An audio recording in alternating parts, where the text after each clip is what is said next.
সকালবেলা স্নান করে পুজোটা সারলে মনে হয় অনেকটা কাজ এগিয়ে গেল। তো আমি এখন চলে এসেছি আমি আমার ঠাকুর ঘরে, আর আমার পুজো সারা হয়ে গেছে। তো প্রথমে তোমাদের সবাইকে বলতে চাই welcome back to my channel. আমি পিউ, তোমরা দেখছো বেঙ্গলি ব্লগার পিউকে। আর very very very good morning. আশা করি তোমরা খুব ভালো আছো, আমিও ভালো আছি।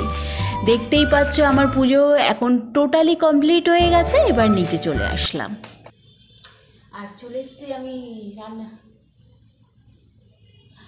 এখন চলে আসলাম রান্নাঘরে। তোমরা দেখবে আমি পুজোটা সেরে নিয়েছি, স্নানও করে নিয়েছি, আর বীভৎস গরম পড়েছে। সকালে ব্রেকফাস্টে কি করলাম, এখন আমি বানালাম চাউমিন।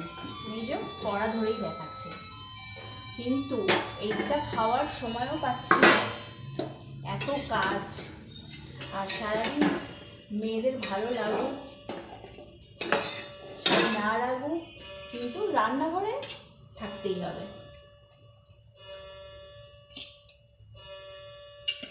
আর আজকে দুপুরে আর এই প্রথম না, আজকে আমি কি বানাচ্ছি, আজকে দুপুরবেলা আমি বানাবো যে ওই কাঁটাকুটোর পাতা আছে সেটাকে সেদ্ধ করব, যেটা খেলে খুব ভালো। সেটা সেদ্ধ আলু দিয়ে মাখবো, আর উচ্ছে আলু একটু ভাজা মতন ভাজা ভাজা মতন করব।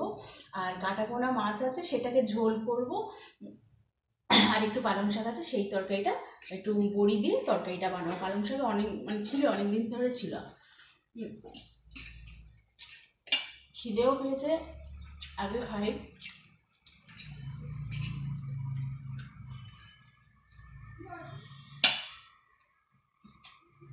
রান্নাঘরটা দেখতে পাচ্ছ কি অবস্থা। এবার এটা পরিষ্কার করবো, করে তারপরে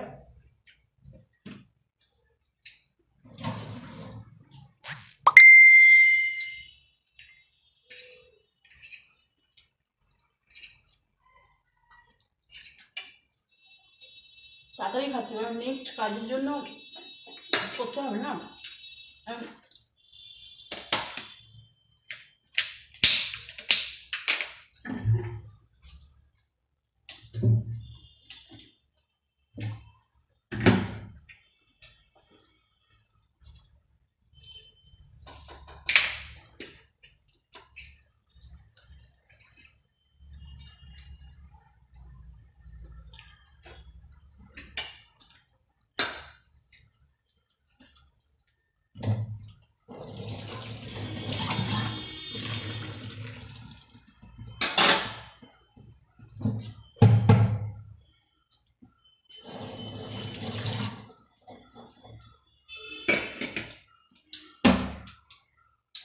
রান্নাটা সেরে আবার তোমাদের সাথে কথা বলছি।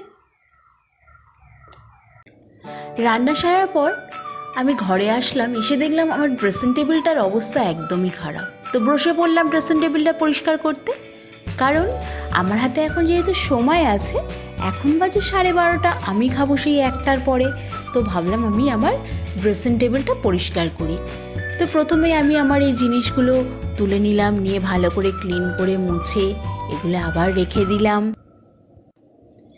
সেকেন্ড ধাপটা পরিষ্কার করার সময় ভাবলাম যে আমার এই কৌটোগুলো তুললে আমার হয়ে যাবে, মুছে নিলে হয়ে যাবে, কিন্তু হয়নি, কারণ এতটা ধুলো। তাই বাধ্য হয়ে সমস্ত কিছু নামিয়ে আবার ফের এগুলো পরিষ্কার করলাম, মুছলাম। তো সেকেন্ড ধাপটাও আমি এইভাবে পরিষ্কার করে নিলাম। মোটামুটি আমার এগুলো নয়, 4টে আমার র্যাক আছে ড্রেসিং টেবিলে। তো এগুলো প্রায় দিন না করলে প্রচণ্ড হারে ধুলো হয়ে যায়, যার জন্য এগুলো প্রায় দিন করতে হয়।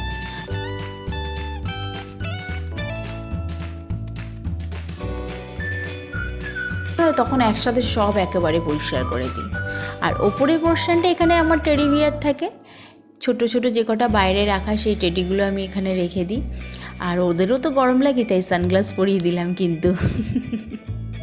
তো মোটামুটি আমার পরিষ্কার করা হয়ে গেছে। দুপুরে খাবার নিয়ে বসে গেলাম। আমি নিয়েছি ভাত, আর এটা নিয়েছি কুলপো শাক, সেটাকে সেদ্ধ করে আলু দিয়ে মেখেছি কাঁচা লঙ্কা তেল দিয়ে। আর নিয়েছি পালং শাক বড়ি দিয়ে। আর এটা নিয়েছি কাঁটাপোনা মাছ, যেটা ঝোল করেছি পেঁয়াজ দিয়ে। আর এটা নিয়েছি উচ্ছে আলু পেঁয়াজ টমেটো এগুলো দিয়ে একটা মানে মাখা মাখা করে তরকারি করেছি। এখানে যে কটা জিনিস আছে সব থেকে কিন্তু খেতে ভালো লাগবে এইটা, উচ্ছে আলুটা, কারণ উচ্ছে আমার খুবই প্রিয়। একেবারে দুবেলার রান্না একেবারে করে নিলাম। আর এটা খাওয়া খুব ভালো, কাঁটাকুলপো শাক, এটা খেলে ভালো এই কারণে, কারণ এটা খেলে গায়ে রক্ত হয়, এটা শরীরের পক্ষে খুব ভালো। তবে এটার জলটা খেলে আরো বেশি ভালো হয়। আমি জলটা খেতে পারি না, তার জন্য এটা সেদ্ধ, আলু সেদ্ধর সাথে এটা মেখেছি। তাহলে এবার দুপুরবেলা খাওয়া দাওয়া সেরে নিই, নিয়ে আবার পরে কথা বলছি। শীতকালে বোর আমার ভিডিও তোমরা দেখেছো, শীতকালে আমি সারা শীতকাল চুল খুলে ব্লগ করেছি, আর যেই গরম পড়েছে সঙ্গে সঙ্গে চুল আমার উঠে গেল মাথার টঙে। কারণ এই গরমে চুল খুলে রাখলে নিজেরই স্ট্রোক হয়ে যাবে, এত বেশি বীভৎস গরম পড়েছে। আর আমি দুপুরে যা যা খেলাম সব থেকে বেশি আমার যেটা ভালো লেগেছে সেটা হলো উচ্ছের তরকারিটা। কারণ এই গরমের সময় উচ্ছে খেতে সব থেকে ভালো লাগে। আমার টক ডাল খেতে খুব ভালো লাগে, গন্ধরাজ লেবু হবে আর টক ডাল আর আলু ভাজা, উফ আমার ফাটাফাটি খেতে লাগে। আর আমার আগের ব্লগগুলোতে দেখবে, আগের এই গরমের ব্লগগুলো যেগুলো করেছিলাম সেগুলোতে দেখবে প্রত্যেক দিন কিছু হোক, ডিমের তরকারি করছি তার পাশেও উচ্ছে রেখেছি, মাছের ঝোল করছি তার পাশেও উচ্ছে রেখেছি, তারপরে শাক বানাচ্ছি তার পাশেও উচ্ছে রেখেছি, মানে উচ্ছে ছাড়া আমার গরম কাটে না। তো প্রত্যেক দিন আমার কিন্তু রেগুলার উচ্ছে খাওয়া চাই, আর উচ্ছে আমি খেতে ভালোবাসি। তো আজকের এই বক বক বক এখানে কিন্তু শেষ করলাম, এই ভিডিওটা আর লম্বা করলাম না। এবার চেষ্টা করব এখনের পর থেকে, মানে দুপুরের পর থেকে কালকের অবধি ব্লগ দেবো। আর তোমরা দেখেছিলে নিশ্চয়ই যে আমি বিকেলবেলা মানে 5টার পরে বাইরে বেরিয়ে যাই, মানে ঘরে থাকতে পারি না। সেরকমই একটু রেস্ট করব, ঘুমাতে তো পারবো না এই গরমে, একটু রেস্ট করব, করার পরে যেই 5টা বাজবে সঙ্গে সঙ্গে আমি বাইরে বেরিয়ে গিয়ে ও ঠান্ডা যে হাওয়া, সেই হাওয়া খেতে আমি বেরিয়ে যাব। যাই হোক, তো আজকে আমি ভিডিওটা শেষ করলাম। তোমরা খুব খুব খুব ভালো থাকো, লাইফে খুব এনজয় করো, খুব সুখে শান্তিতে তোমরা থাকো, এটাই আমি চাই। তো আর আজকে তোমাদের সবাইকে টাটা।